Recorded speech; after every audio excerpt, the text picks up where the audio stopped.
It's your INFJ mom again, and today I'm going to attempt, at the request of a younger INFJ, talk about my 20s. And I am 40 years old. As a lot of you may know or may not know, I'm 40 years old. And my 20s seem like a very long time ago. And having to even think about them, I'm like, gosh, that was a lifetime ago, but it was 2 weeks ago at the same time. And now, for my generation and the current generation of 20-year-olds, I feel like sometimes my story is a little bit atypical because a lot of the people my age did things a lot later than I did. Because I remember as a teenager, 16, 17, all I wanted was to get married and have children. And that really wasn't a typical path for a lot of people my age. You know, a lot of my friends, were going to college, they were getting jobs, and I did work from age 14 because that was kind of something I had to do in the family I lived in. But they were, you know, having a good time, finding themselves, doing all the things that, older teenagers and young 20-somethings are supposed to be doing. But I felt like I was supposed to be finding a husband and having babies. So that is the path that I was looking for. And I did meet my husband when I was almost 19. And I knew pretty quickly that he was the one for me. And I'll save those reasons and that story for a different video because that's a different viewer question. But talking about my 20s. Well, when I was 19, almost 20, I went to beauty school because my mom thought it would be a good idea for me to pursue some education, and because I had a creative artistic bent and I did not have any interest in a 4-year college or art school, she thought doing hair would be a good idea. She was right, because 20 years later I am still doing hair and I love it. So I went to beauty school and I was dating my husband at the time. And so I went to beauty school and I was very apprehensive because, new group of people, new situation. I didn't know a lot about myself. What I did know of myself was my parents' interpretation of who I was. And the interpretation of who I was is what I showed to them. And I showed to them what they needed. I showed my mother the daughter that she needed. And I was her second child of 5 children, and there were 3 younger ones than me. And I showed my mother a very, helpful, quiet, non-opinionated, easy to raise child. Internally, it may have been very different, but that is what I showed her because that's what she needed. And so I went to beauty school and I was apprehensive and excited at the same time. High school had been very rough for me. I was teased and bullied a lot. I had a difficult time maintaining friendships, fitting in with a group of people. Yeah, typical INFJ story of high school. And so going into beauty school, I thought, this is going to be different. We're all going to be adults here. It's not going to be the same situation. But shortly after starting, especially when I began to excel in the different areas that we were learning, because we had textbook learning at the beginning and then hands-on learning, and I just had a knack for it. And I am a fairly intelligent person, so the written work and the textbook stuff came very easy to me, and then of course the technical part of the learning, learning how to do hair, also came easy to me. So once that kind of came apparent, then there was a lot of, once again, that ugly jealousy coming from the other people that I was in school with. And they then, kind of, I want to say, turned on me. I didn't make any friends in beauty school. I did make one friend towards the end, but mostly I felt very isolated, and I just couldn't wait to be finished so I could stop dealing with the battle of being with other women. But that was only going to begin because as a hairdresser, especially where I live, you are going to work with women, and that's just the way it is. Shortly after, so maybe about a year after I graduated beauty school and I was working as a hairdresser and that sort of thing, I got married. And I married, the man I was dating at that time. So that is my husband currently still. And the thing about my husband, and I'll get into more detail about what made his, our relationship so good for me, but he loved me absolutely as I was. He still mentions it now that his favorite part was how odd I was. And I don't even think I was odd. I was just, I don't know, I was just different than everyone else. And, that's kind of our mantra, We're just a different kind. And that is really what he liked about me. But he also encouraged that differentness and made me feel very comfortable in who I was, even though I didn't really know even who I was, because I was still living off of that interpretation and what I was told by my parents, by my mother specifically, as to who I was. And this hair is driving me crazy. It's hot out here. So I had, I got married, and, I was 21 years old, and shortly after that, we had our first child. And so, my 20s were very much about motherhood and being a young wife and figuring that out. But I tried, I really wanted to find somewhere to belong, because of course at that point in my life, other than with my husband, I always felt as if I belonged with him. Other than with my husband, I never felt like I had a community that I belonged in. So having children kind of forced me out of my shell, because I was very shy as a young 20-year-old, 21, 22, 23, very shy. I had a difficult time talking to people, even in my work. And my work is one-on-one with a person. I had a difficult time starting conversations with people. I was very shy, very closed down, very afraid. There was a lot of fear over speaking to people, looking like a weirdo, even in the way that I dressed, because I just always kind of had an affinity for things that were a little bit different than other people would wear. And the style that I chose, was always just a little off from the norm, I guess. And I just kind of lived my life very afraid of people and afraid to reach out to anybody, afraid to make connections with anyone. And I really just wrapped my life around my husband and my young children. And there isn't anything wrong with that. You need to attach yourself securely to your husband or your wife or your partner, and then attach yourself securely to your children. But there has to be something outside of that as well, so that you can form your own identity, because I was forming my identity around my husband and my children, and I had no idea who I was. So I started having to try to, just a minute. My husband and son were going to blow up a firework, and they did, so I had to pause. It's almost the 4th of July, so we have fireworks, and they're going to blow them up all day long, apparently. Anyway, what I battled with the most in my 20s was figuring out who I was beyond what I was being told of who I was.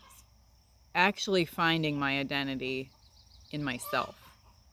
And that sounds really weird when I say it, and I'm hoping you understand what I mean. But having boundaries and forming an individual person outside of what other people needed, that was kind of my biggest struggle. And when you have young children, they're very needy.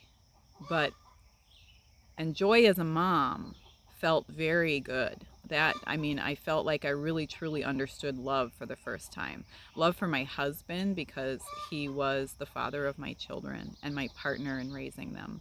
Love for my children because, until you have children, you don't understand that love. It is just something totally beyond me.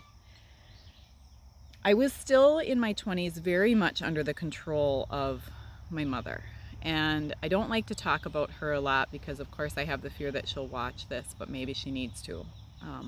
I was very much under her control and condemnation.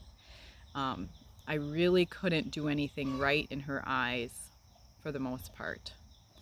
And I always had her voice speaking to me in all the decisions that I made. And it took me until I was almost 30 to separate myself from that.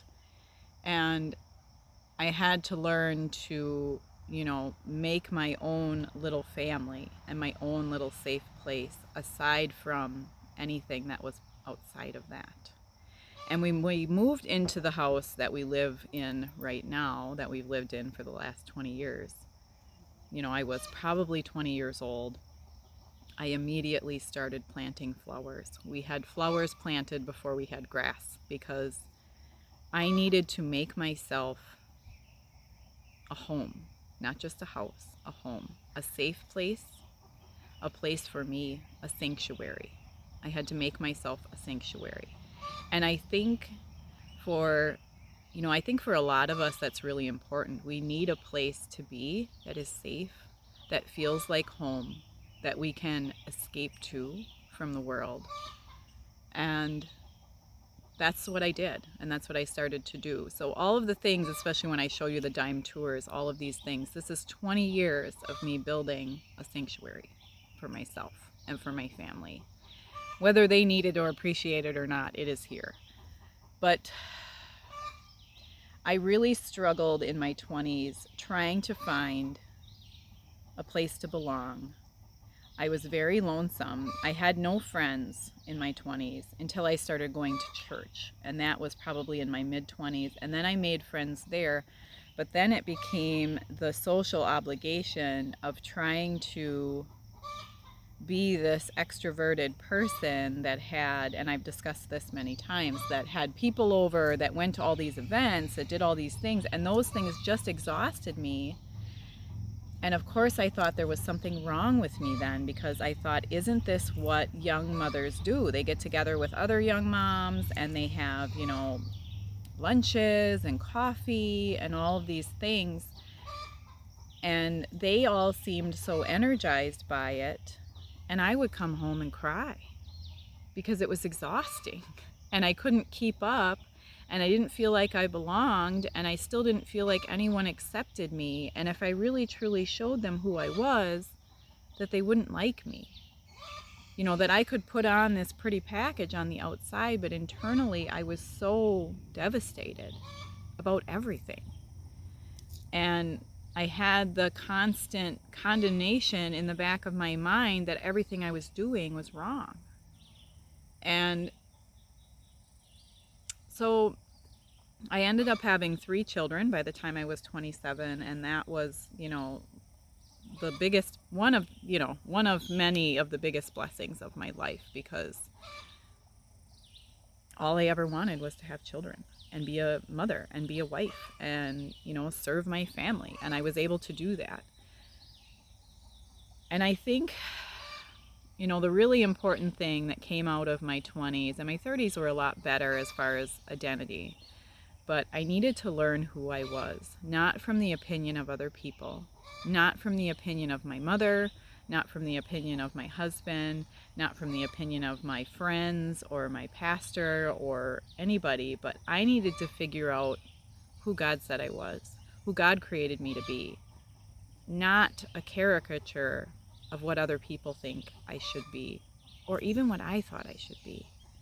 Because the idea of what I thought I would be like as a mother and an adult it changes because you have this picture in your mind, and then it doesn't always work out that way. So I had to separate myself from these relationships that were holding me to a standard that wasn't really who I was, you know? And I don't even know if I'm making any sense here, but I'm just going to keep talking. So you have to figure out who you are and what makes you work and what fixes you back up and what gives you life. Because if you're constantly out getting the life sucked out of you, and I also, I don't know if I was attracted to or they were attracted to me, but every lost puppy, every sad soul, every sad story, I would just get sucked up by. And I wanted to fix them. Oh, someone's driving through the tree farm and my dogs are going crazy. But I wanted to fix them. I wanted to give them any resources that I had, time, money, things, and with no return. And not that we always have to get something back for what we give, but I had the life sucked out of me by many people, and I was taken advantage of by a lot of people in my 20s. And that caused me to isolate myself later and then allow no one in and lose trust in people and have fear for people. But that's coming around now in my 40s, where I have a little bit more discernment. I listen to my intuition a little bit more, and that's another thing. You have to really sharpen that intuition. Learn to listen to it. Take chances with it. When it tells you, when you hear that still small voice saying, don't go there, don't do that, don't engage with this person, only give them this much, you have to listen to it. Because had someone told me that in my 20s, I would have been saved a lot of heartache, and I would be a lot further along than I am right now, and perhaps it wouldn't have taken a major life crisis or 5 in my late 30s to wake me up. And it is okay to have a safe place. I have this sanctuary that I've put together and built, and I realize it's only on this earth, but it is okay to be by yourself. You do not have to be everything for everyone. You cannot pour from an empty cup. You have to fill your cup back up, or otherwise it will just be empty and you will be no good to anyone. And if you exhaust yourself by spreading yourself too thin and not taking care of, the way you were made and the way you were created, then you will just be, just this, I always imagine like this wet washcloth crumpled up on the ground. That's what I felt like for a long time. And I always felt like I was broken and there was something wrong with me, and there wasn't. I did deal with depression, but that was a separate issue. There wasn't something wrong with me. I just needed to take care of myself in the way that I needed. And figuring that out and figuring how you can find peace and how you can, put yourself back together when you feel like the life has been sucked out of you. There isn't anything wrong with that. You don't need to have any guilt over taking that time and taking care of yourself. And so I really hope I helped someone. The young INFJs, these are the things that I would say to 20-year-old Joy. Follow what you want, chase after the things that you want. Don't worry about other people's condemnation of you, because only you have to answer for what you've done with your life. They don't need to answer for what you've done with your life. You have to answer for it. And it isn't your responsibility to take care of the whole world. You may be asked to take care of a few people, and there's nothing wrong with that either, and I believe we were made to do that. But you can't be everything to everyone, and I said that already. So I am going to end this here. And any of you older INFJs, especially the ones that are older than me even, please add your comments in the comment section to give some more advice to the young INFJs out there that are struggling You know, the person that asked this question said that, you know, can you please talk about your 20s because I'm struggling. And we older people, we got to help the young ones so they don't struggle like we did or like I did. So I appreciate you guys. Live and love out of the way you were created.